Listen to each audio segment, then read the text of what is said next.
केवलं मंत्र जापीतु योगं प्राप्नोति निश्चयः।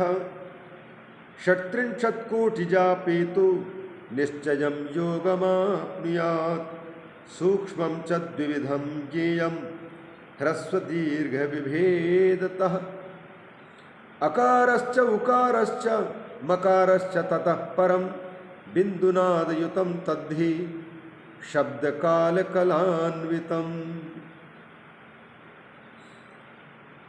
केवलम मंत्र जापी रोमहर्षण ऋषि जी अर्थानुसंधान पूर्वक सूक्ष्म प्रणव का जप करने वाले जीवन मुक्त महापुरुष की बात बताकर अब केवल मंत्र जापी है, अर्थानुसंधान नहीं कर रहा है, अज्ञात होने के कारण अथवा सामान्य रूप से यह जानता है कि भगवान का यह नाम है, तो केवल यही मान करके जो जप कर रहा है उसको क्या मिलता है? केवलम मंत्र जापी तो योगम प्राप्नोति निश्चयः। यह निश्चित है कि उसको योग की प्राप्ति हो जाती है, परमात्मा के साथ संबंध का जुड़ना उसका चालू हो जाता है। यदि परमात्मा के साथ में योग संबंधा योग को नहीं प्राप्त हो रहा है, वो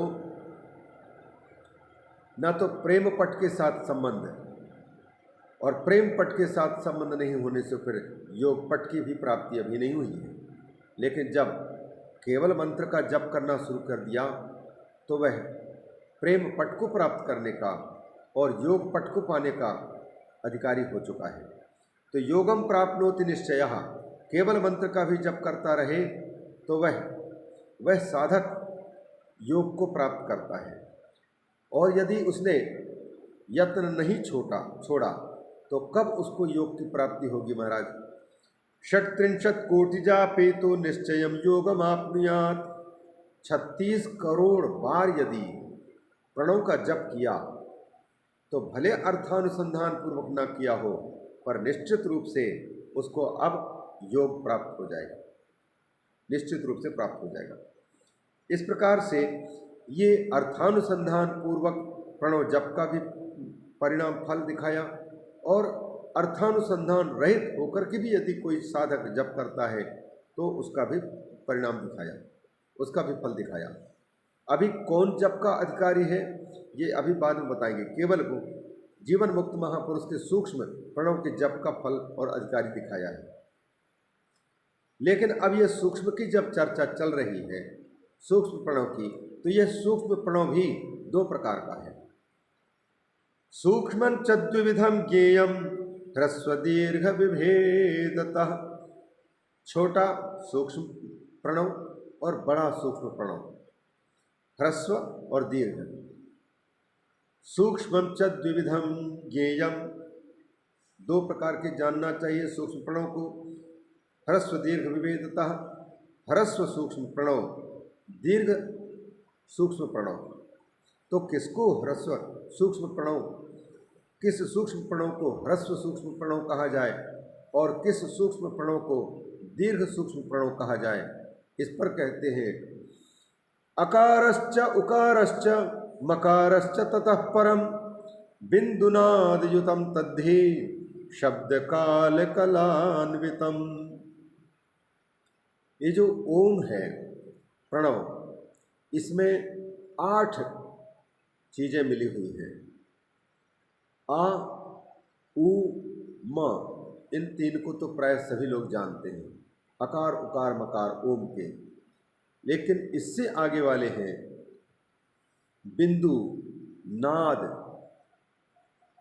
और इसके साथ साथ में शब्द, काल और कला। ये 8 हैं। ओम, इसमें 8 चीजें मिली हुई हैं।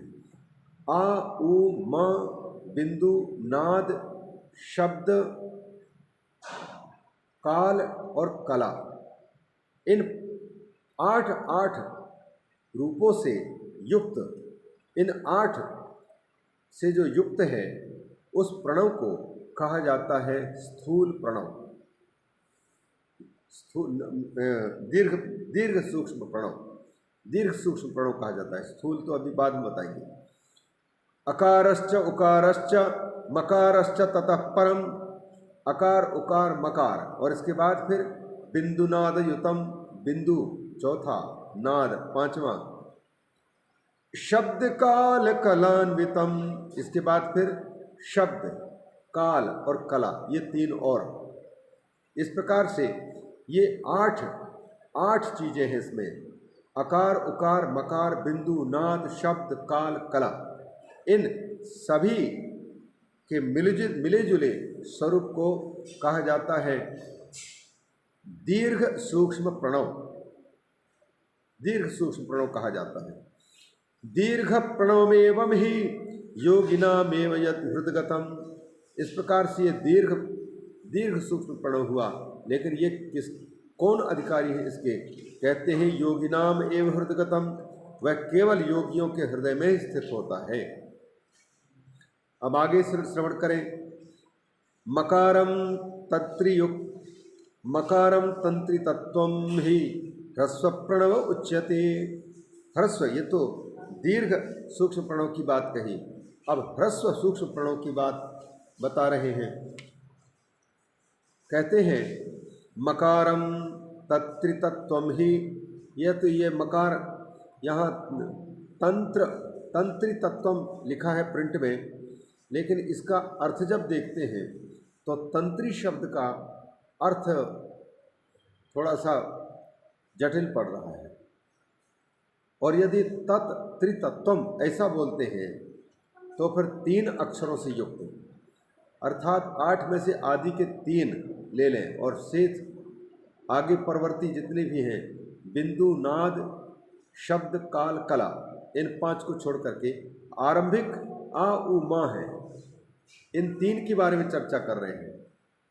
मकारम तत्त्रितत्वम अथवा मकारादि त्रितत्वम अथवा मकारांतम त्रितत्वम ही, इस प्रकार से शब्द रहने पर अर्थ की सुगमता हो रही है। लेकिन जैसा भी हो सकता है हमें ज्ञात न पड़ रहा हो, कोई महापुरुष टीका इसकी यदि हो तो मालूम पड़ सकता है कि तंत्री शब्द है कि तत्री शब्द है कि मकारम मकारांतम त्रितत्वम है। मकारांत कहने पर आ उ मा पर्यंत, मकारांतम त्रितत्वम 3 वर्णों से युक्त होने से त्रितत्व कहला सकता है।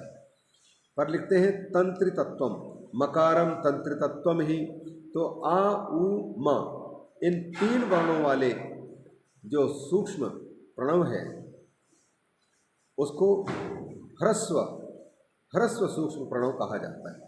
मकारम तत्त्रितत्वम ही ह्रस्व प्रणव उच्यते, ह्रस्व सूक्ष्म प्रणव।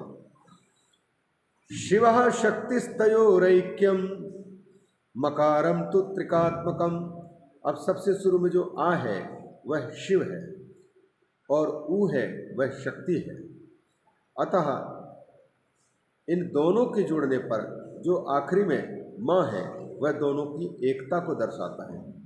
अतः यहाँ कहते हैं शिवः शक्तिस्तयोरैक्यम, अकार उकार मकार, आ माने शंकर जी, ऊ माने शक्ति भवानी और माँ मतलब उन दोनों की एकता, जुगल जोड़ी, अभेद। शिवः शक्तिस्तयोरैक्यम मकारम तु त्रिकात्मकम, इस प्रकार से यह प्रणव त्रिकात्मक है, त्रिवर्णात्मक है। ह्रस्वमेवं हि जाप्यम स्यात् सर्व पापक्षयेषिणाम, जिनको इस स्थूल जो प्रणव है उसको जपने का अधिकार दिया जाएगा, वे लोग तो इसका जप नहीं कर सकते। लेकिन सूक्ष्म प्रणव को जपने का जिनको अधिकार होगा वो कौन है? बोले सर्व पापक क्षयेषिणाम, संसार की वस्तुएं अब जिनको नहीं चाहिए, क्योंकि चाह ही मलिनता को प्रकट करती है, काम ही मैल है, काम का उदय ही हमारे चित्त को कलुषित करता है। इसलिए जो कलुषता को मिटाना चाहता है, पापों को समाप्त करना चाहता है, अर्थात मुमुक्षुता को प्राप्त कर चुका है, अब धर्म अर्थ काम इन तीनों से ऊपर उठ रहा है, तो सर्व पापक क्षयेषिणाम, वे लोग इसके अधिकारी हैं। ह्रस्व सूक्ष्म प्रणव के जपने के, मतलब ओम के जप करने की। ह्रस्वमेवं हि जाप्यम स्यात् सर्व पापक क्षयेषिणाम, इस प्रकार से इनकी बात बता करके और आगे अभी स्थूल के बारे में तो चर्चा नहीं किए हैं, अभी सूक्ष्म की ही चर्चा चल रही है। जो स्थूल है नमः शिवाय, उनकी चर्चा आगे बताएंगे, लेकिन प्रसंगवशात अब यहाँ कहना चाहते हैं कि किस प्रकार से इनके ये जो सूक्ष्म है और सूक्ष्म में भी ह्रस्व और दीर्घ है, तो इन्हीं के बारे में वर्णन कर रहे हैं। भूवायु कनकार्णोद्यौः शब्दाद्याश्च नव तथा दश आशान्वये दश पुनः प्रवृत्ता इति कथ्यते। 5 तत्व हैं, पृथ्वी जल तेज वायु आकाश, और इन्हीं पांचों तत्वों के 5 विषय या 5 गुण न्याय दर्शन के अनुसार 5 गुण अलग अलग इनके विशेष गुण जो कहलाते हैं, और वेदांत आदि के अनुसार 5 विषय शब्द स्पर्श रूप रस, इस प्रकार से सब मिलाकर के 10 हुए। भूवायु कनकारणोद्यौः शब्दाद्याश्च तथा दश, शब्द आदि मिलाकर के भूवायु ये पृथ्वी जल तेज वायु आकाश, ये 5, और इनके विषय शब्द आदि विषय शब्द स्पर्श रूप रस गंध, ये सब मिलाकर के 10। इनके प्रति व्यक्ति चाह रखता है, आशा रखता है, आशा के रस्सू में बंधा रहता है। तो 10 चीज़ें हुई, 10 के 10 चीज़ें कोई चाहता है, कोई 9 चाहता है, कोई 8 चाहता है, इस प्रकार से कोई 1 तक पहुंचता है, 1 की चाह है। अतः इनकी चाहना रखने वाले व्यक्ति इनको पाने के लिए प्रवृत्त होता है, लगता है, अतः उनको प्रवृत्त कहा जाता है, प्रवृत्ति मार्गी कहा जाता है। आशान्वये 10 पुनः, अतः 10 लोग इन 10 को पाने की कोशिश करते हैं, अतः उनको प्रवृत्ति मार्गी या प्रवृत्त कहा जाता है। प्रवृत्ता इति कथ्यते। तो इन्हीं प्रवृत्तों के लिए ये कहना चाहते, जो लोग इनको नहीं चाहते वो निवृत्ति मार्गी के होने के कारण निवृत्त कहलाते हैं। तो कौन प्रवृत्ति के यहाँ पर क्या कहना चाहते हैं? ह्रस्वमेव प्रवृत्तानाम निवृत्तानाम तो दीर्घकम। अब यहाँ कहना चाहते हैं जो प्रवृत्ति मार्गी में है वो लोग जो है ह्रस्व का जप करें। ह्रस्वम एवं प्रवृत्तानाम, ह्रस्वम का मतलब यही आ उ म 3 वर्ण वाले को जप करें। निवृत्तानाम तो दीर्घकम, और जो निवृत्ति मार्गी हैं संत महापुरुष, वे लोग पूरी तरह से आ उ म बिंदु नाद शब्द काल कला इन समस्त रूपों से समस्त वर्णों से युक्त जो दीर्घ है उस दीर्घ सूक्ष्म प्रणव को जपें, उनको जपना चाहिए, उनके लिए वो है निवृत्तानाम तो दीर्घकम। फिर ये कहाँ कहाँ इनका प्रयोग किया जा सकता है, इसको कहते हैं व्याहृत्यादौ च मंत्रादौ कामम शब्द कलायुतम। अपनी इच्छा के अनुसार, इच्छानुसार स्वतंत्र हैं आप प्रयोग करने में। व्याहृति के आदि में भूर्भुवः स्वः, उनके पहले ओम प्रणव लगाते हैं, ओम भूर्भुवः स्वः। व्याहृति के आदि में अथवा इस प्रणव को छोड़कर, इनको छोड़कर के अन्य मंत्रों के शुरुआत में भी इस शब्द कलायुतम, शब्द और कला से युक्त आ उ म इनको उच्चारण कर सकते हैं।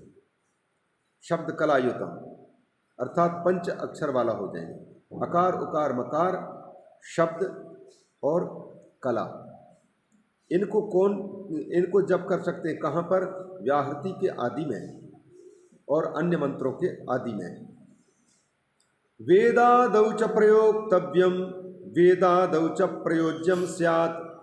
वैदिक मंत्रों के प्रारंभ में भी इनका उपयोग किया जा सकता, प्रयोग किया जा सकता है। वंदने संध्यायोरपि, संध्या वंदन के समय प्रातः संध्या सायं संध्या वंदन जब करते हैं तो वहाँ भी इस प्रणव का मतलब शब्द कला से युक्त आ उ मा इस त्रिमात्रात्मक प्रणव का जप कर सकते हैं, उनका उच्चारण कर सकते हैं। इस प्रकार से इनकी महिमा बता रहे हैं। अब इनको जपते जपते कब व्यक्ति को कौन सी सिद्धि मिलती है, ये बात आगे बताने जा रहे हैं। उसको हम अगले वीडियो में, अगले रिकॉर्डिंग में हम प्रस्तुत कर रहे हैं।